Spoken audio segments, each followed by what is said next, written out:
करेला यानी bitter gourd एक काफ़ी कॉमन सब्जी है। जहाँ तक सवाल है इसके टेस्ट के बारे में, ज़्यादातर लोग इसे पसंद नहीं करते, एटलीस्ट मैं तो नहीं करता। कुछ लोग को कुछ फॉर्म्स में करेले ज़रूर पसंद होते हैं, पर एटलीस्ट बहुत सारे लोग उसको बहुत अच्छी सब्ज़ी या बहुत टेस्टी सब्ज़ी मानते हैं। मुश्किल है, कम लोग मानते हैं।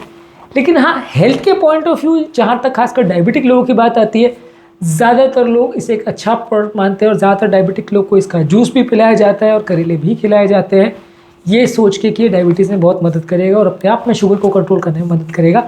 आज बात करेंगे हेल्थ के हिसाब से करेला के क्या बेनिफिट्स हैं, क्या इसके नुकसान हैं, क्या इसके स्पेसिफिक इश्यूज़ हैं और इसकी क्या न्यूट्रिफिक वैल्यू है, क्या कैलोरीफिक वैल्यू है, क्या विटामिन मिनरल्स का कंटेंट है इसमें। और फाइनली बात करेंगे कि इस पर हमारा क्या फाइनल वर्डिक्ट है डायबिटिक पेशेंट्स के लिए और हार्ट पेशेंट्स के लिए, क्या इसे रेगुलर बेस पर लेना फायदे का सौदा है या नुकसान का। टॉपिक पर जाने से पहले जो लोग हमारे चैनल पर नए हैं उन्हें रिक्वेस्ट करूँगा कि चैनल को सब्सक्राइब करें, वीडियोस को लाइक करें, शेयर करें, फॉलो करें, कमेंट करें, पूरा देखें।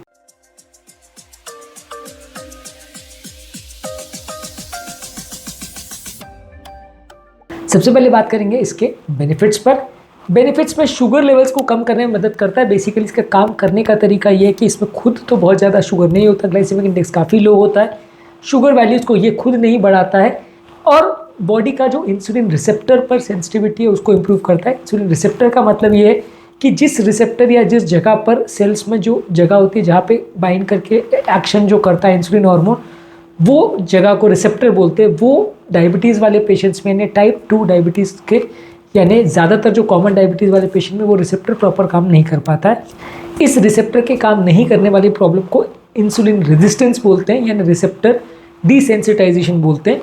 ये प्रॉब्लम को कुछ हद तक कम करने में मदद करता है डायबिटीज़ वाले पेशेंट्स में अगर हम करेले को लेते हैं तो इस तरह से ब्लड शुगर लेवल को इम्प्रूवाइज़ करता है। और सेल्स के अंदर जब ये रिसेप्टर प्रॉपर काम करता है तो सेल्स के अंदर ग्लूकोज जा पाता है, क्योंकि ये रिसेप्टर एक गेट कीपर जैसा काम करता है जिसके माध्यम से ये सेल्स के अंदर ग्लूकोज का एंट्री होता है।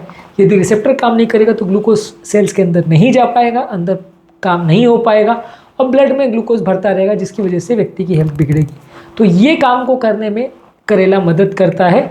ऐसा नहीं है कि ये करेले को पीने से डायरेक्टली आपका सारा डायबिटीज़ चला जाएगा, लेकिन हाँ, रिसेप्टर लेवल पर ये थोड़ी मदद करता है। इंसुलिन रेजिस्टेंस वाले पेशेंट में मदद करता है यदि आप इसको लोगे। टाइप 1 डायबिटीज़ में फ़ायदा नहीं करेगा, यानी बच्चों की डायबिटीज़ में फ़ायदा नहीं करेगा। टाइप 2 डायबिटीज़ में थोड़ा फ़ायदा कर सकता है। अपने आप में बीमारी को क्योर कर देगा और आपकी बीमारी पूरी तरह से चली जाएगी, ऐसा बिल्कुल नहीं है। हाँ, ये रिसेप्टर को मदद करता है काम करने में, इसलिए इसको लिया जा सकता है, लेने में कोई खास बुराई नहीं है, बशर्ते आप दवाइयों के डोजेस को प्रॉपर ध्यान दें। क्योंकि इसमें प्रॉब्लम सबसे बड़ी क्या आती है कि यदि आप इसको ज़्यादा मात्रा में लेते हो, साथ में अगर आप दवाई भी ले रहे हो, तो ये और दवाइयाँ साथ में मिलकर शुगर लेवल्स को ज़्यादा लो कर सकती है, जिसमें थोड़ा नुकसान हो सकता है।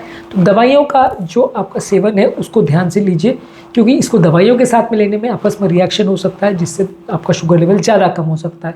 तो दवाई के बदले इसको ले रहे हैं और शुगर वैल्यूज़ ठीक रह रहे हैं तो काम चलेगा, लेकिन फिर भी आपको रेगुलर चेक तो करते रहना पड़ेगा।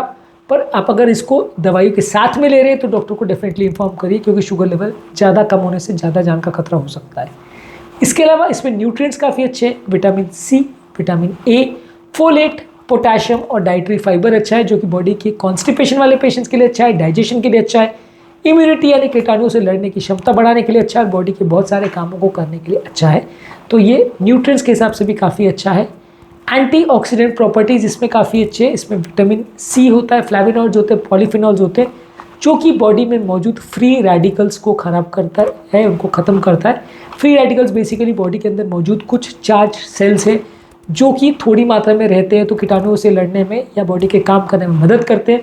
ज़्यादा मात्रा में यदि ये सेल्स बॉडी में भर जाएँ तो ये नुकसान करते हैं और इससे आपकी बॉडी में हार्ट अटैक का, कैंसर होने का, एजिंग होने का या आपके अलग अलग तरह के कार्डियोवैस्कुलर प्रॉब्लम्स होने का चांस बढ़ता है। उसको कम करने में एंटीऑक्सीडेंट्स मदद करते हैं, तो उस मामले में करेला अच्छा है। डाइजेशन के हिसाब से भी अच्छा है। अगर किसी को कॉन्स्टिपेशन का प्रॉब्लम है और बाउल रेगुलरिटी का प्रॉब्लम है तो वैसे पेशेंट में यदि आप करेले को रेगुलर बेसिस पे लेते हो तो आपको डाइजेस्टिव डिस्कम्फर्ट बेटर होता है। इनडाइजेशन, ब्लोटिंग और फ्लैटुलेंस यानी गैस की प्रॉब्लम वाले पेशेंट्स के लिए भी ये अच्छा है। इसके अलावा ये वज़न को कम करने के हिसाब से भी अच्छा है। इसमें खुद को बहुत ज़्यादा कैलोरी नहीं होती।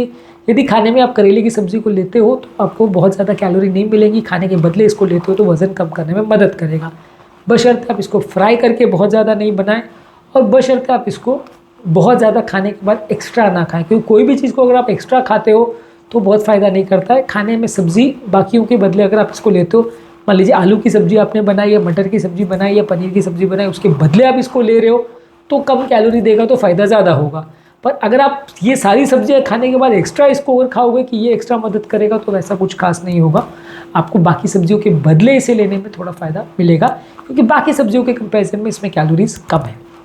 इसके अलावा ये आपकी स्किन की हेल्थ के लिए अच्छा है, क्योंकि स्किन में जो विटामिन सी होता है इसमें वो आपकी कोलेजन लेवल्स को इम्प्रूवाइज करता है, जिससे कि स्किन में ऑक्सीडेटिव स्ट्रेस रिलेटेड डैमेज होना वो कम होता है। एजिंग या उम्र से रिलेटेड स्किन में जो चेंजेस होते हैं वो कम होते हैं।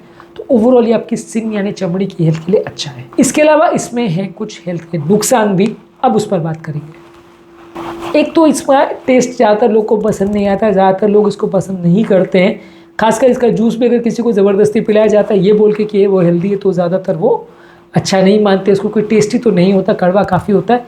कुछ स्पेसिफिक तरीके से यदि आप इसको नमक के पानी में डुबा करके फिर उसको पकाते हैं, या अगर आप इसको कुछ और मसालों के साथ बनाते हैं या इसको ब्लैंचिंग वगैरह करते हैं, तो ऐसी टेक्निक से इसका कड़वापन को कम किया जा सकता है। वो कुकिंग टेक्निक्स का आप इसमें प्रयोग कर सकते हैं, इसके नेचुरल इंग्रेडिएंट्स को प्रिजर्व करके इसके टेस्ट को काउंटर करने के लिए या इसके ख़राब टेस्ट को कम करने के लिए आप इसका प्रयोग कर सकते हैं। यदि ऐसा करने से आपको कुछ हेल्थ बेनिफिट्स मिल रहे हैं तो डेफिनेटली प्रयोग करना बुरा नहीं है। पर ये है कि ज़्यादातर लोग को इसका टेस्ट उतना पसंद नहीं आता। कुछ लोग को इसको खाने के बाद पेट में उल्टी होने का काम, नौजिया होने का काम, लूज मोशन होने का काम और पेट दर्द होने का प्रॉब्लम हो सकता है। इसलिए इसको बहुत ज़्यादा मात्रा में नहीं खाना चाहिए। अगर किसी की बॉडी को सूट कर रहा है और पेट खराब नहीं हो रहा है तो खा सकता है, किसी किसी को नुकसान भी कर सकता है।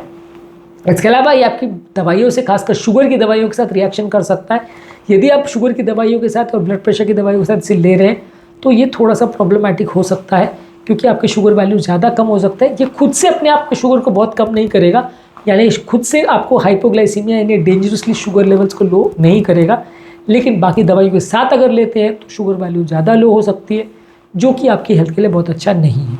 तो इसलिए अगर आप ले रहे हैं तो इसको प्रॉपर्ली डॉक्टर के साथ डिस्कस करिए और उसको इन्फॉर्म करिए, ताकि वो दवाइयों के डोजेस को थोड़ा कम कर सके और आपको हाइपोग्लाइसीमिया का रिस्क ना हो।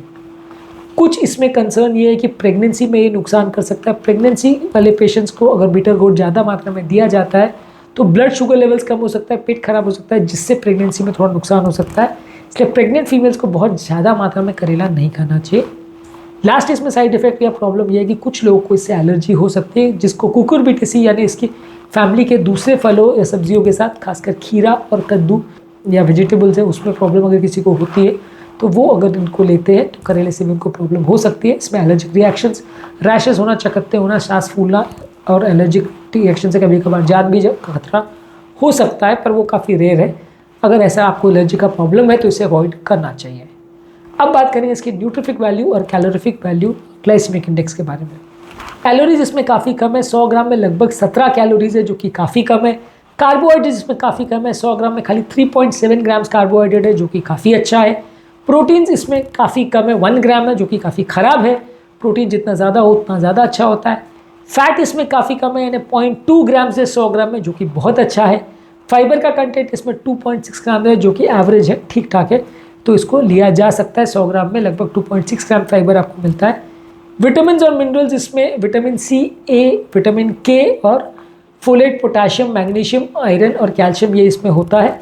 बहुत ज़्यादा मात्रा में या बहुत रिच सोर्स नहीं माना जाएगा, लेकिन ये विटामिन मिनरल्स का ठीक ठाक कॉन्सेंट्रेशन आपको देता है। ग्लाइसेमिक इंडेक्स इसका काफ़ी कम है, डायबिटिक पेशेंट्स के लिए काफ़ी अच्छा है। शुगर को अगर आप खाते हैं तो जितना शुगर वैल्यूज़ बढ़ते हैं यानी ग्लूकोज वैल्यूज़ बढ़ते हैं उसको ग्लाइसेमिक इंडेक्स बोलते हैं। डायबिटिक पेशेंट में इसमें ग्लाइसेमिक इंडेक्स खाली 15 to 30 होता है, जो कि काफ़ी लो है, और ग्लाइसेमिक लोड भी काफ़ी कम है, यानी बहुत ज़्यादा मात्रा में भी यदि आप इसको खाते हैं तो शुगर वैल्यूज़ को नहीं बढ़ाता है, तो इसलिए डायबिटिक पेशेंट्स के लिए काफ़ी अच्छा माना जा सकता है। लास्ट में हमारा फाइनल वर्डिक्ट इसमें क्या है, डायबिटिक पेशेंट्स के लिए ये अच्छा है सब्जी, लेकिन ज़बरदस्ती इसको खिलाना या ज़बरदस्ती बहुत हेल्दी है, आदमी को टेस्ट पसंद नहीं भी आ रहा है फिर भी आप उसको खिला रहे हो कि डायबिटीज़ चला जाएगा, आप ये खाओ और जामुन खाओ, खाली दिन भर पेशेंट को करेला और जामुन खिलाओगे, उससे कुछ खास फ़ायदा नहीं होने वाला। इंसुलिन रेजिस्टेंस को कम करने के इससे भी बहुत बेटर तरीके हैं। काफ़ी सारे सिंपल मेडिसिन से भी ये हो जाता है, डाइट से हो जाता है, एक्सरसाइज से हो जाता है, इंटरमीडिएट फास्टिंग से इससे कई गुना अच्छे से हो जाता है। इंटरमीडिएट फास्टिंग अगर आप फॉलो कर सकते हो तो 6 महीने के अंदर पूरा रिवर्स भी हो सकता है आपका डायबिटीज़। अब करेला खिला के आप पेशेंट को इतना टॉर्चर करो, एटलीस्ट मैं रिकमेंड नहीं करता हूँ। हाँ, ये थोड़ा फ़ायदा करेगा, आप इसको टेस्ट एंजॉय कर सकते हो, और उसका जूस अगर आप पीना चाहते हो तो डेफिनेटली आप पी सकते हो। मैं बहुत ज़्यादा इसके अगेंस्ट नहीं बोलूँगा, अगर आपको टेस्ट पसंद है तो डेफिनेटली आप पी सकते हो। पर ज़्यादातर लोग को नहीं होता, और ज़्यादातर लोग को ये अननेसेसरी टॉर्चर जैसा ही लगता है। उनको ऐसा लगता है कि डायबिटीज़ है, इसलिए उनको कीमत चुकानी पड़ रही है कि वो करेले का जूस पी रहे हैं और करेले की सब्ज़ी खा रहे हैं, और परिवार वाले उसको खिला खिला के टॉर्चर कर रहे हैं, जिसकी वजह से पेशेंट बहुत डिप्रेशन में चले जाते हैं, उदासीन हो जाते हैं, परेशान हो जाते हैं। अगर ऐसा कुछ है तो डेफिनेटली आपको इसे खाने की कोई ज़रूरत नहीं। इससे बहुत बेटर तरीके अवेलेबल है, जिससे आप आपके इंसुलिन रेजिस्टेंस को इजीली कंट्रोल कर सकते हो बिना ज़्यादा साइड इफेक्ट्स के।